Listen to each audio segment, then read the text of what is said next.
Assalamualaikum warahmatullahi wabarakatuh. Bismillahirrahmanirrahim. Alhamdulillah. Nahmaduhu wa nasta'inuhu wa nastaghfiruh. Wa na'udzu billahi min syururi anfusina wa min sayyiati a'malina. May yahdihillahu fala mudilla lah wa may yudlilhu fala hadiya lah. أشهد أن لا إله إلا الله وحده لا شريك له وأشهد أن سيدنا محمدا عبده ورسوله اللهم صل وسلم وبارك على حبيبنا وسيدنا محمد وعلى آله وأصحابه وعلى من سار على نهجه إلى يوم الدين أما بعد. Yang saya hormati sahibul fadilah, pengerusi dan seluruh jawatan kuasa pengurusan surau. Seterusnya hadirin dan hadirat sidang jemaah yang dirahmati Allah sekalian. Alhamdulillah, kita panjatkan syukur kepada Allah Subhanahu wa ta'ala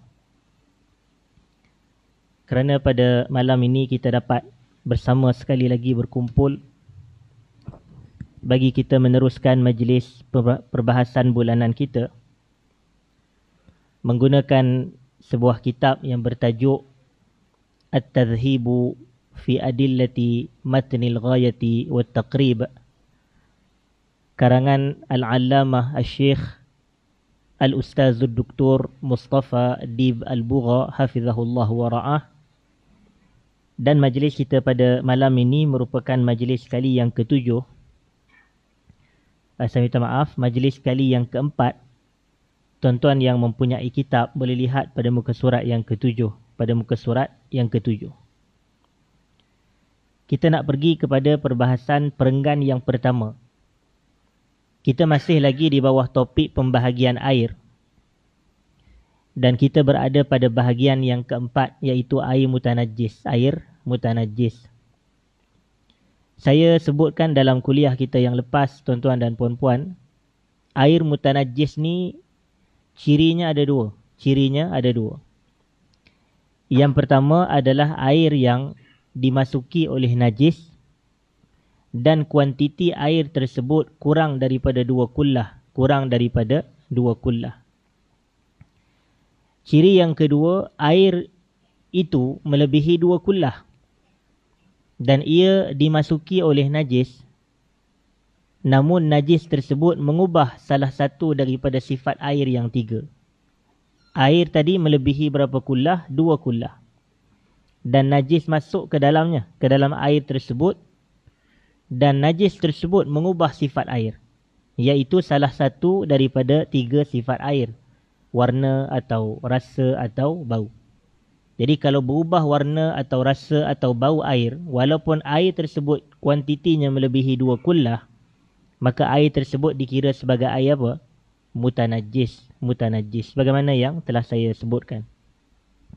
Jadi pada malam ini, kita nak sambung pada muka surat yang ke-7 itu. Adapun dalil yang menerangkan najisnya air yang lebih dari 2 kullah, saya nak kalau boleh tuan-tuan ubahlah. Janganlah kolah-kolah ni. Kullah. Buanglah kolah ni dalam kitab-kitab terjemahan. 2 kullah. Sebab yang ada kolah di sini pun buang. Kalau saya bagi markah ni. 2 kullah, hadirin dah.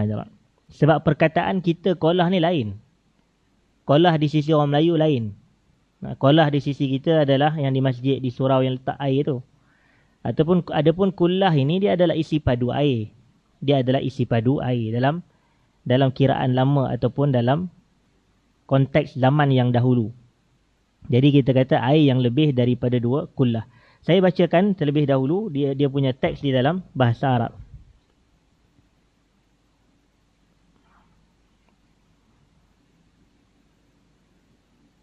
Yang mana menyebutkan berkenaan dengan air menjadi najis walaupun kuantitinya lebih daripada 2 kullah adalah dalil ijma'. Kata Syekh Al-Bugha hafizahullah wa ra'ah, wa daliluhul ijma', dan dalilnya adalah ijma'. Ijma' ni apa dia? Kesepakatan para mujtahid.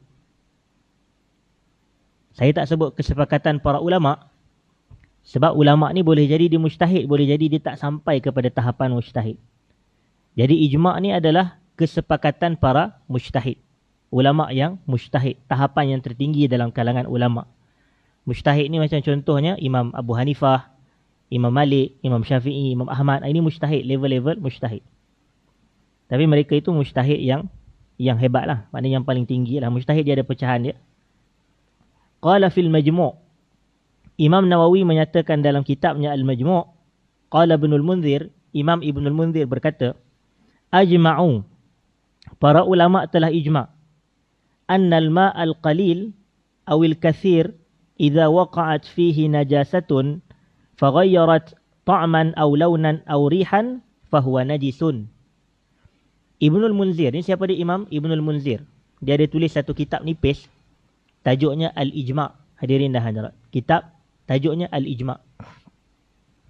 Dan Ibnul Munzir berkata dalam kitab tersebut, sebagaimana yang dinukilkan oleh siapa? Imam Nawawi dalam kitabnya Al-Majmu' Syarah Al-Muhadzab.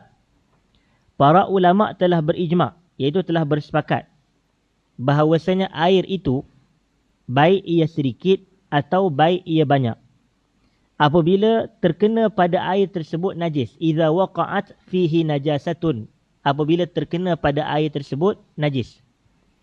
Faghayyarat, lalu najis itu mengubah, ta'man, iaitu rasa, au ataupun launan, iaitu warna, au rihan ataupun bau, fahuwa najisun, kata Ibnul Munzir. Maka air tersebut adalah apa?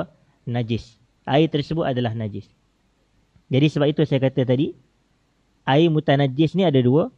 Yang pertama, air yang kuantitinya bawah daripada 2 kullah dan terkena najis, ataupun dimasuki oleh najis.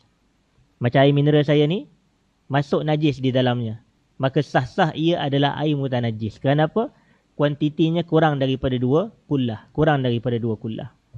Namun sekiranya air seperti air di atas tangki rumah kita, yang tu lebih daripada 2 kullah, dan najis masuk ke dalam dia. Kalau najis tu tak mengubah sifat air, maka air tu kekal suci. Tapi kalau najis tu mengubah salah satu daripada 3 sifat air, maka air itu adalah mutanajis. Apakah sifat air yang 3? Warna, bau dan rasa. Begitulah kefahamannya, hadirin dah hadirat. Lalu kata penulis kitab, wa amma hadis, adapun hadis Rasulullah sallallahu alaihi wasallam dalam muka surat 7 tu, al-ma'u tahur, air itu adalah sifatnya menyucikan, la yunajjisuhu syai', tidak ada sesuatu yang boleh menajiskan air, illa, kecuali ma ghayyara ta'mahu aw rihahu, kecuali sekiranya sesuatu itu mengubah rasa ataupun baunya. Mengubah rasa ataupun baunya. Jadi tuan-tuan terjemahkan, kecuali sesuatu yang dapat mengubah rasa atau baunya. Lalu kata penulis kitab, fadha'ifu sanadan. Hadis itu dari sudut sanadnya dhaif. Dari sudut sanadnya dhaif. Sanad ni apa dia tuan-tuan? Rangkaian perawi.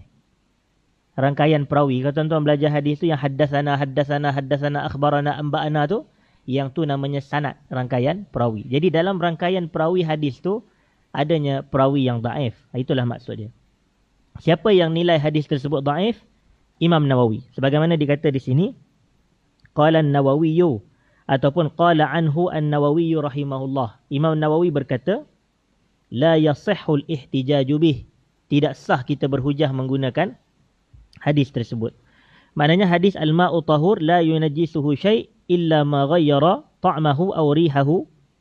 Tiba-tiba ada arti tu. Apa benda arti tu? Itu typo kot. Dalam kitab terjemahan tuan-tuan. Kadang-kadang saya suka baca kitab-kitab terjemahan ni. Jadi dia kata, hadirin dah hadirat, hadis ini adalah dhaif. Imam Nawawi kata tidak sah menjadikan hadis ini sebagai apa? Sebagai hujah. Wa qala, lalu kata Imam Nawawi, wa naqala al-Imam Asy-Syafi'i rahimahullahu taala tad'ifahu an ahli al-ilmi bil hadis. Al-Imam Syafi'i telah menukilkan kedhaifan hadis ini daripada ulama-ulama hadis. Maknanya Imam Nawawi sendiri, Imam Syafi'i sendiri menilai hadis tersebut sebagai apa? Sebagai dhaif. Cuma kita tak gunakan hadis itu sebagai sandaran. Sandaran kita adalah apa dia? Saya sebutkan tadi, tuan-tuan, ijma'. Ijma' para ulama. Ijma' itulah dalilnya bahawasanya sesuatu yang mengubah sifat air, baik warna atau bau atau rasa, adalah menajiskan air. Tak kiralah air tersebut banyak kuantitinya ataupun sedikit kuantitinya. Kerana sifatnya telah berubah. Sifatnya telah berubah dengan masuknya apa? Najis ke dalam air tersebut. Dengan masuknya najis ke dalam air tersebut. Hatta kalau sungai, berubah warna sungai daripada air sungai kepada warna darah. Walaupun mengalir, tapi warna tu berubah, warna darah. Maka adakah air sungai itu suci? Kita kata tidak. Ia adalah mutanajis.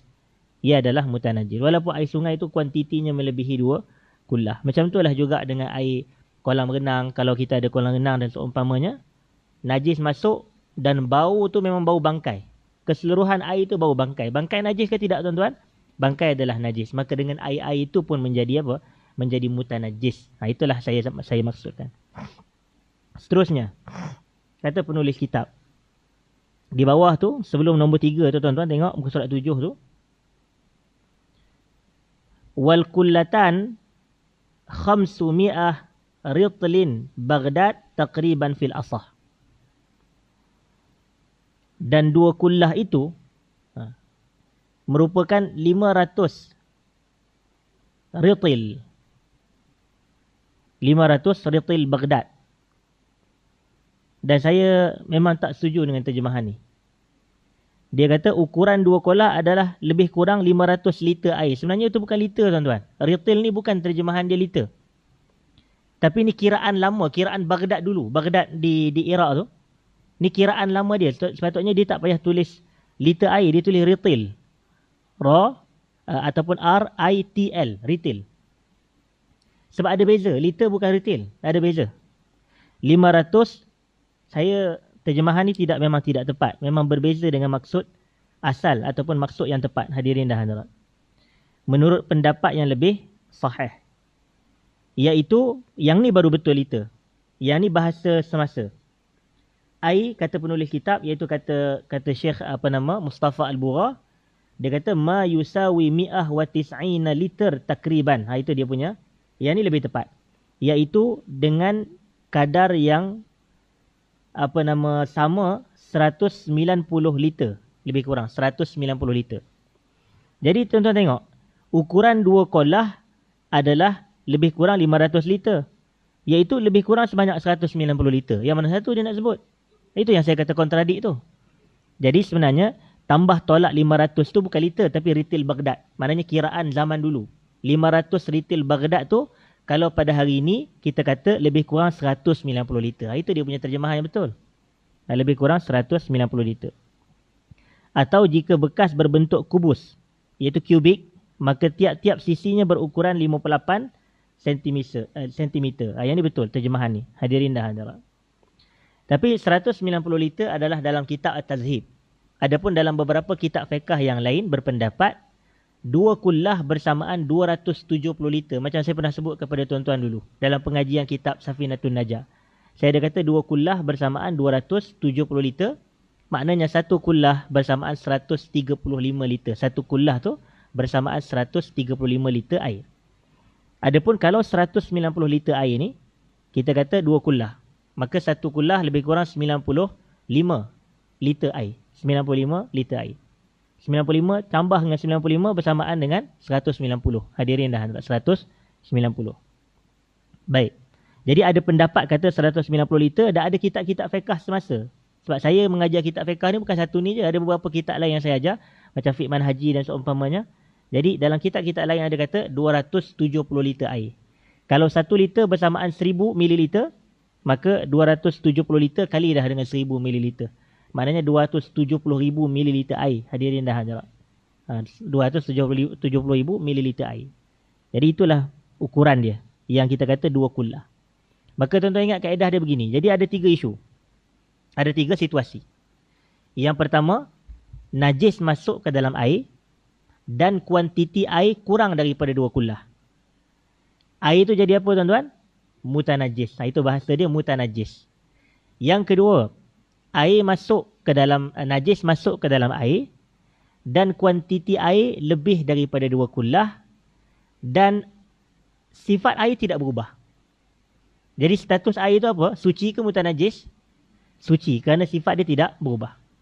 Dan situasi yang ketiga, najis masuk ke dalam air yang melebihi 2 kullah dan najis tu mengubah sifat air. Yang ni suci ke mutanajis tuan-tuan? Yang ni mutanajis. Jadi tuan-tuan nampak ada 3 situasi tersebut. Baik. Seterusnya kita berpindah kepada poin yang ketiga. Yang ni masih lagi dalam bab taharah, dalam bab bersuci. Iaitu tajuknya di bawah tu cara menyucikan kulit binatang. Cara menyucikan kulit binatang. Dalam bahasa kita, yang ni namanya samak tuan-tuan. Jadi tuan-tuan boleh terjemah cara menyamak kulit binatang. Sebab bahasa Melayu kita dia tulis samak. Dia ada 2 istilah dalam bahasa Melayu merujuk kepada perkara yang berbeza sebenarnya. Yang pertama adalah samak. S-A-M-A-K, samak. Yang kedua sertu. Kalau tuan-tuan biasa dengar sertu. Sebenarnya perkataan sertu tu memang spesifik menyucikan najis mughaladzah. Najis mughaladzah seperti najis babi dan anjing. Jadi kalau ada anjing jilat kita punya bekas minuman, contohnya cawan kita ni dia jilat. Jadi cawan kita ni bernajis tak? Cawan kita bernajis. Dengan najis apa? Mughaladzah. Najis mughaladzah. Jadi cara kita nak membersihkannya, proses pembersihan tu namanya apa? Sertu. Yang lebih tepat sertu dari sudut bahasa Melayu. Adapun untuk samak ni memang merujuk kepada kulit haiwan. Kulit haiwan. Kata penulis kitab, Hafizahullah wa ra'ah. Syekh Burra ni hidup lagi tuan-tuan. Dia masih hidup, umur 80 lebih. Jadi beliau berkata apa di sini? Wa juludul maitati, dan daging, saya minta maaf, kulit bangkai tathuru bid-dibagh, menjadi suci dengan samak. Kulit bangkai menjadi suci dengan samak. Saya nak kalau boleh tuan-tuan terjemah gini pula. Cara menyamak kulit bangkai sebenarnya. Iaitu haiwan yang telah mati. Dan saya kata kepada tuan-tuan, bukan semua haiwan yang mati ni, orang kata kulit dia menjadi najis. Tak. Kulit haiwan, contohnya lembu. Contoh lembu tuan-tuan. Yang tuan-tuan sebelih korban tu. Kulit dia najis tak? Ya. Kulit dia tidak najis. Jadi kalau kita terjemah cara menyamak kulit binatang, nanti orang ingat kulit binatang semuanya adalah najis. Tak betul tu. Kefahaman tu betul tak? Sebab kalau kita sembelih kambing untuk raya korban kan, atau sembelih lembu, kulit tu, itu bukan najis. Kulit tu suci. Kulit adalah suci. Kulit haiwan yang najis ni kalau dia mati tu bangkai. Di situ baru dia jadi najis. Maksudnya contohnya kalau lembu tu mati kena langgar apa? Langgar lori contohnya. Kesian dia. Buat apa tengah jalan tu? Tapi dia dah lembu, dia nak buat macam mana kan? Jadi dia duduk tengah jalan kena langgar dengan lori. Mati dia tuan-tuan. Jadi bila dia mati, maka lembu tu menjadi apa? Bangkai. Dengan kulit-kulit dia pun jadi bangkai. Tapi kalau lembu yang sama, mati disembelih. Disembelih. Kita nak makan buat akikah ke? Tapi akikah ni kambing lah. Buat sembelih korban maksud saya. Buat sembelih korban, maka kita nak buat kenduri ke, nak sembelih korban ke, maka sembelih lembu. Maka kulit dia itu adalah suci. Jadi tidak perlu samak. Dia tidak perlu disamak. Samak ni adalah proses penyucian. Maknanya daripada najis kepada tidak najis. Baik, jadi tuan-tuan kena faham tu ada beza antara. Jadi saya kalau buat terjemahan ni saya akan lebih sebab bila terjemahan kita salah, kefahaman jadi salah tuan-tuan. Percaya cakap saya. Kalau kita punya penterjemahan salah, kita baca kitab tu semata-mata tak ada basic bahasa Arab dan kita tak buat comparison, perbandingan dalam kitab asal, kefahaman kita akan jadi salah. Bila kefahaman salah, bahaya sebenarnya. Lagi yang kefahaman salah tu jadi ustaz. Betul pergi ceramah pula. Dengan jemaah-jemaah salah faham. Jadi sebab itu kita kena hati-hati. Jadi cara menyamak kulit binatang ni maksudnya binatang bangkai lah tuan-tuan. Kemudian kata penulis kitab. Saya baca kulit bangkai dalam memang kalau tuan-tuan tengok teks Arab, memang kita asal Syekh kata juludul maitah. Memang Syekh Burra sendiri sebut juludul maitah. Maitah tu sebenarnya adalah bangkai. Saya cerita kepada tuan-tuan, bangkai ni adalah dua kategori ciri dia. Ada dua kategori. Yang pertama, setiap haiwan yang mati tidak disembelih. Yang tu adalah bangkai.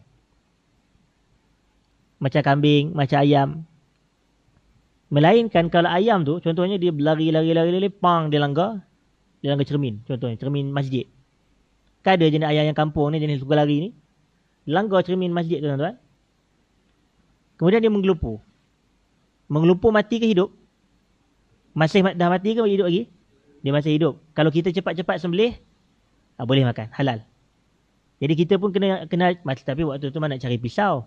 Jadi terpulanglah kalau ada pisau dekat ni, lagi cepat-cepat sembelih. Sebab kalau tidak rugi. So ayam kampung ni kita boleh makan lah sebab dia tak ada pemilik dia. Kalau pemilik dia ada, cerita lain lah. Tapi kalau dia mati disebabkan dia rempuh apa nama cermin tadi tu, maka yang tu bangkai. Yang tu bangkai. Macam tu juga ada contoh-contoh kambing. Jadi apa dia definisi bangkai? Setiap haiwan yang mati tidak disembelih. Yang kedua, haiwan yang mati disembelih tetapi sembelihan tu tidak syar'i. Sembelihan tu tidak syar'i.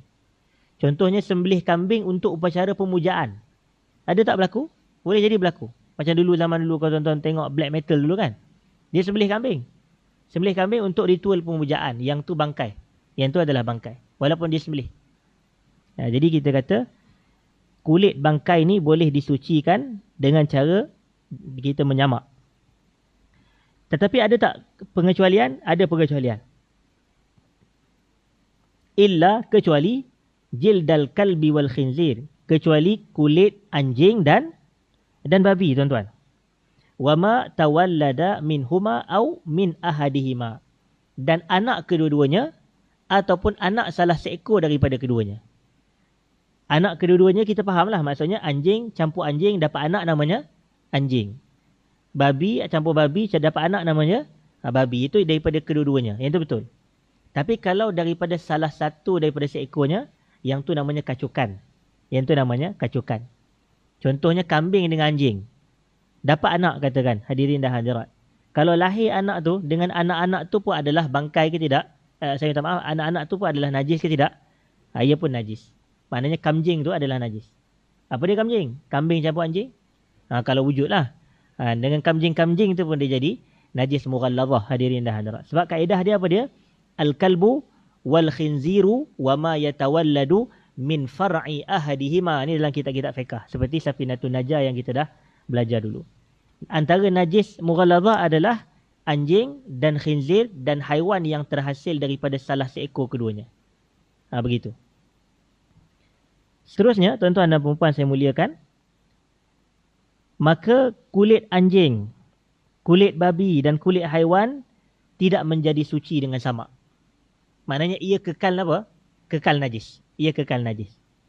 Jadi tak boleh kita nak buat beg kulit atau kasut kulit atau baju kulit atau wallet daripada anjing dan babi dan haiwan-haiwan yang terhasil daripada kedua-duanya. Kerana apa? Kerana najis. Tidak boleh. Yang ni pandangan mazhab apa ni? Syafi'i. Sebab kitab kita ni adalah fiqh mazhab Syafi'i. Kemudian sandaran dia apa dia, tuan-tuan? Rawa Muslimun, Imam Muslim meriwayatkan an Abdullah bin Abbas radhiyallahu anhuma, daripada Abdullah bin Al-Abbas radhiyallahu anhuma, beliau berkata, Sami'tu Rasulullah sallallahu alaihi wasallam yaqul, aku pernah mendengar Rasulullah sallallahu alaihi wasallam bersabda, Idza dubighal ihabu faqad tahur. Idza dubighal ihabu faqad tahur. Apabila telah disamak kulit haiwan, maka sesungguhnya ia menjadi apa? Menjadi suci. Apabila telah disamak kulit haiwan, maka ia menjadi suci. Jadi kalau ia suci, di sini. Tuan-tuan boleh tak buat beg? Boleh buat beg. Ada tak beg yang diperbuat daripada kulit lembu? Ada. Kita kata dompet, wallet yang diperbuat daripada kulit haiwan, kambing dan seumpamanya. Baju badan pula, baju sejuk yang diperbuat daripada kulit lembu atau kambing. Yang ni sebenarnya adalah kita katakan dibolehkan. Kenapa? Lembu dan kambing adalah haiwan yang suci. Kemudian kata penulis kitab, yang dimaksudkan al-ihabu, yang dimaksudkan dengan disamak adalah uzilat fuduluhu wa rutubatuhu, kita menghilangkan atau dihilangkan lebih-lebihannya dan juga kebasahannya yang merosakkannya. Iaitu yang merosakkan kulit apabila lebihan dan kebasahan tu kekal, berada pada kulit, melekat pada kulit. Bihaisu, dari sudut law naqa fil ma'i ba'da dhalika lam ya'ud ilaihin natan. Iaitu kalau kita cabut ataupun kita letakkan di dalam air selepas daripada itu, maka kotoran itu tidak kembali. Kotoran itu tidak kembali. Natan ni maksudnya bau busuk, hadirin dah hadirat. Kemudian kata penulis kitab, wa azmul maitati wa sya'ruha najisun illa al-adami.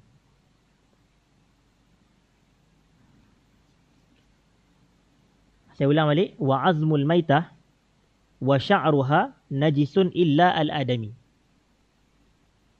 Tulang bangkai dan juga bulu-bulu bangkai semuanya adalah najis kecuali anak Adam.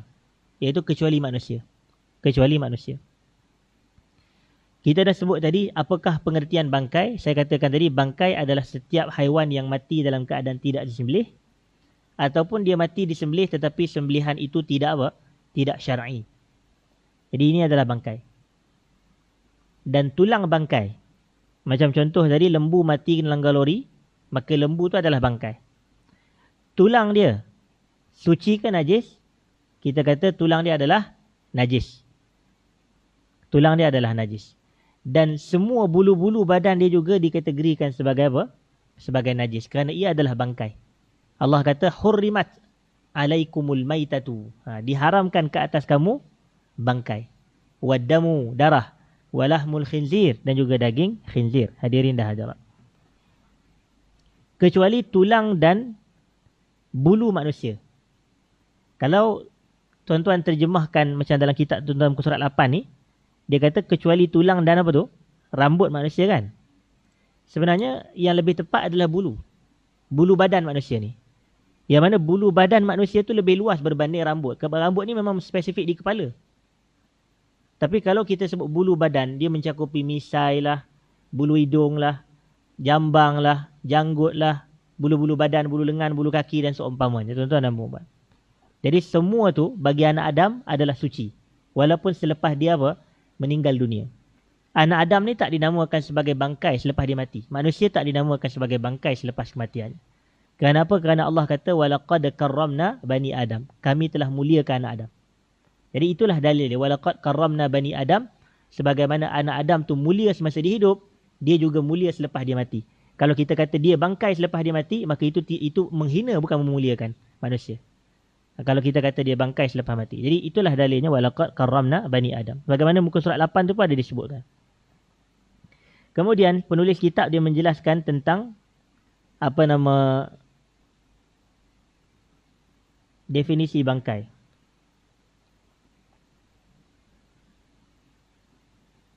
Wal maitatu, dan bangkai itu adalah, ataupun dalam kitab tuan-tuan ni dia kata yang dimaksudkan dengan bangkai adalah kullu hayawanin zalat hayatuhu bighairi zabhin syar'i. Semua haiwan yang hilang nyawanya ataupun hilang hayat dia tanpa sembelihan syarak, tanpa sembelihan syarak. Maknanya contohnya dia jatuh dalam gaung, dia terperosok dekat dalam perigi, dia kena langgar lori, kena langgar macam-macam lah. Jadi ini semua adalah haiwan yang mati tidak disembelih dengan sembelihan syar'i. Yang ni bangkai nama dia. Dalam kitab tuan-tuan dia kata apa? Yang dimaksudkan dengan bangkai adalah setiap haiwan yang mati tanpa proses penyembelihan secara syar'i. Fayadkhulu fihi, maka ini meliputi ma la yu'kalu lahmuh idza dhubiha kal himar. Dan termasuk sebenarnya kita boleh tambah lagi haiwan yang tidak halal dimakan tapi kita sembelih. Itu pun bangkai juga. Contohnya himar, keldai.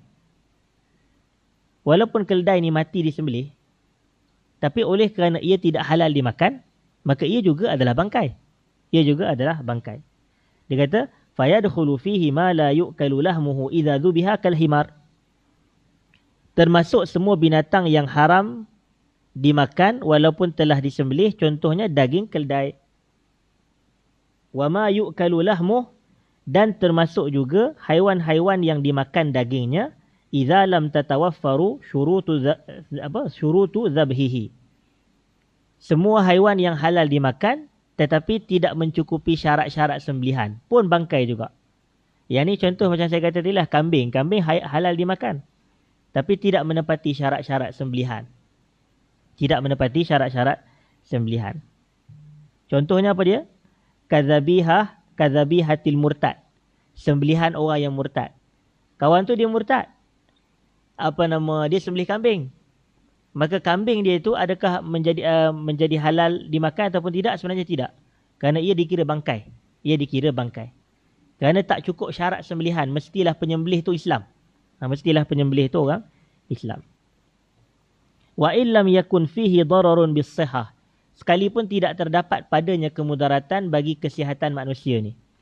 Wa alaihi, oleh yang demikian, fatahrimul maitati, pengharaman bangkai, dalilu najasatiha, merupakan dalil najisnya bangkai.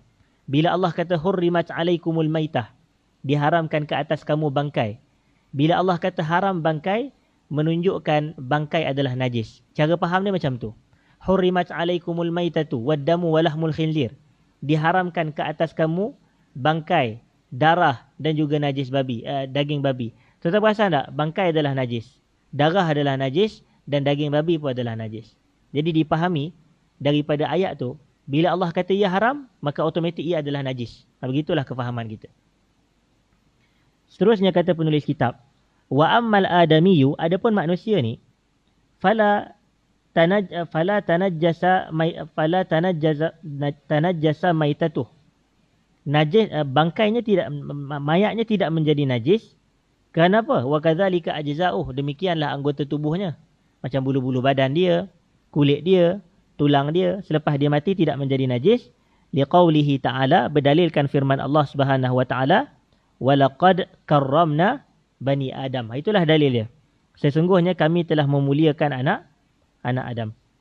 Wa hadza yatanafa ma'al qawli bi najasatihi ba'da mautih.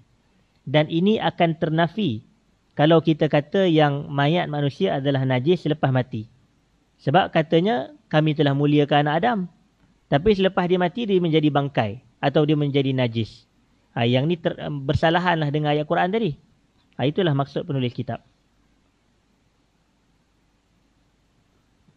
Dia kata firman Allah ini membantah pendapat yang mengatakan bahawa mayat manusia itu najis. Bukannya firman Allah membantah, tuan-tuan. Ini tidak, firman Allah tidak membantah. Mana ada pendapat mengatakan mayat manusia najis? Tak ada yang kata mayat manusia najis.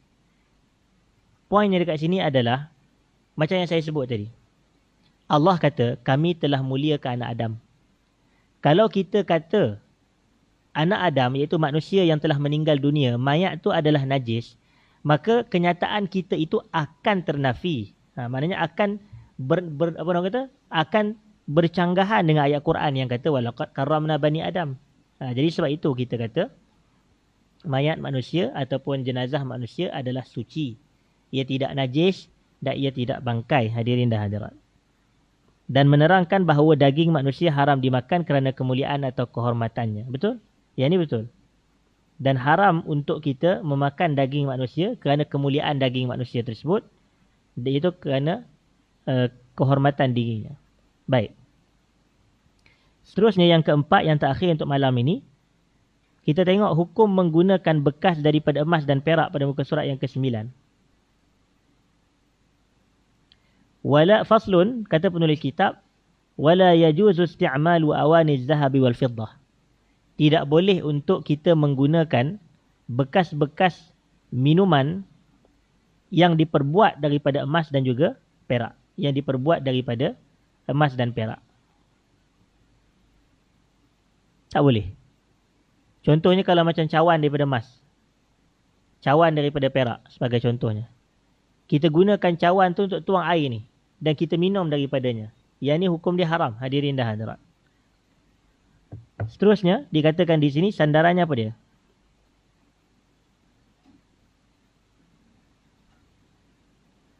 Rawa al-Bukhari wa Muslimun an Huzaifah ibn al-Yamani radhiyallahu anhu qala sami'tu Rasulullah sallallahu alaihi wasallam yaqul. Imam Bukhari dan Imam Muslim meriwayatkan daripada Sayyidina Huzaifah ibn al-Yaman radhiyallahu anhu, beliau berkata, aku pernah mendengar Rasulullah sallallahu alaihi wasallam bersabda, la talbasul harira walad dibash wa la tashrabu fi aniyatiz zahabi wal fiddah wa la ta'kulu fi sihafiha fa innaha lahum fid dunya wa lana fil akhirah. Janganlah kamu, yakni wahai orang lelaki, memakai kain sutera. Walad dibash. Dibash ni pun sebenarnya kain sutera juga, hadirin dah. Ini jenis-jenis kain sutera ni. Wala tashrabu fi aniyatiz zahabi wal fiddah. Dan janganlah kamu minum daripada bekas emas ataupun bekas perak. Wala ta'kulu fi sihafiha. Dan janganlah kamu makan di dalam sihaf. Sihaf ni pinggan lah. Maknanya pinggan yang diperbuat daripada emas dan juga pinggan yang diperbuat daripada perak. Fa innaha lahum fid dunya wa lana fil akhirah. Kerana sesungguhnya emas dan perak ni semuanya adalah untuk orang-orang kafir di dunia ni, sedangkan ia adalah untuk kita di akhirat, untuk kita di akhirat. Jadi sebenarnya hadis-hadis macam ni yang lebih sebenarnya menaikkan semangat kita untuk masuk ke syurga sebenarnya, hadirin dan hadirat. Sebab apa yang kita tak dapat di dunia ni, kita akan dapat di akhirat sekiranya kita mencukupi dan menepati syarat-syarat dia. Orang yang buat semua benda ni tak dapat ke akhirat. Sebab dekat dunia lagi dia buat benda haram. Ini kan hukum dia haram. Minum daripada bekas emas, bekas perak, makan daripada bekas emas, bekas perak, memakai sutera bagi lelaki, yang ini semua hukumnya adalah haram, hadirin dan hadirat. Lalu kata penulis kitab yang terakhir, wa yajuzu isti'malu ghairiha minal awani. Adapun bekas-bekas yang selain daripadanya, itu selain daripada emas, selain daripada perak, hukumnya adalah diharuskan, iaitu dibolehkan, hadirin dan hadirat. Kemudian dikatakan di sini, penggunaan bekas emas dan perak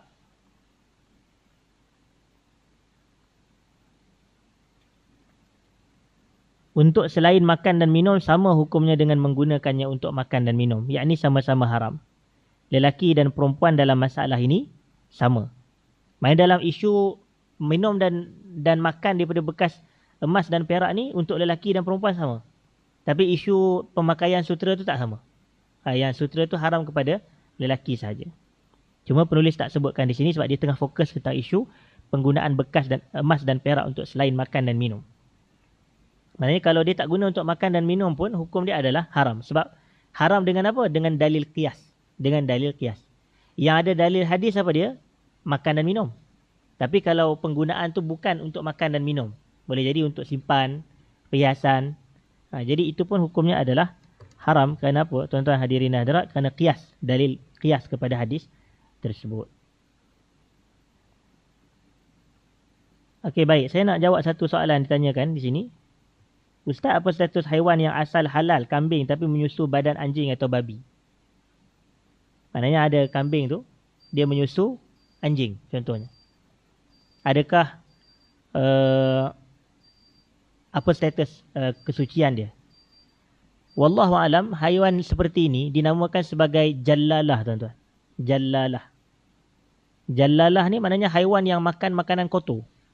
Haiwan yang makan makanan kotor. Jadi adakah ia menjadi najis ataupun dia kekal suci? Setahu saya jallalah ni adalah suci. Haiwan tu adalah suci.